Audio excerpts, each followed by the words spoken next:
Hey everybody, it's Richard Oceguera with Richard Oceguera Coaching, and this is this week's edition of Questions that Savvy Business Owners Ask Me. And the question this week, I heard it several times today during my coaching calls. Richard, how do I know how to follow up with people? And this seems like a really basic thing, but you'd be surprised how many business owners, people who network a lot, still ask this question. So here's how I like to look at follow-up. Number one, when you are making new connections, you really want to take note of key things that the person that you just met has said. So if they've given you a business card or if you have some other way to record it, make sure you jot down a couple of key words so that when you go to do the follow-up, you have something to reference that's really unique and special to that person. Then, when you make your follow-up, which I recommend now doing a phone call first, especially if the person indicated interest in what you do and wanting to continue conversation with you. So, follow up. I just read an article, actually. It was quite surprising, and I'm starting to practice this myself, that you want to follow up on the same day. Now, that works if you met early in the day, maybe the afternoon. If you're at a nighttime event, then calling in the middle of the night is not a good thing to do, but first thing tomorrow morning.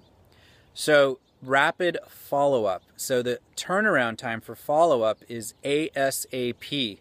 The sooner the better, and if you met earlier in the day, then later that same day, just to keep on track. Because how many messages are you bombarded with every single day? Lots. Online, in your emails, all about as you move about your city, advertising posters everywhere, commercials, radio.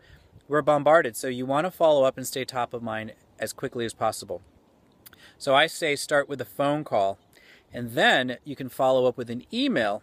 And in these follow-ups, it really depends on what your conversation was. So if there was interest in what you do and an indication that further conversation around what you do and how you could help that person is necessary, then you go right there.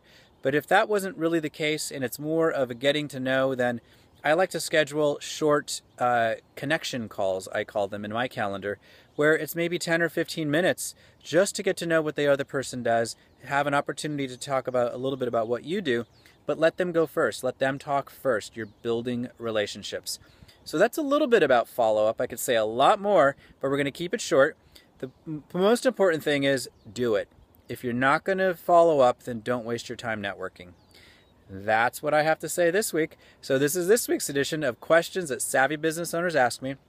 This is Richard Oceguera, and until next time, be connected.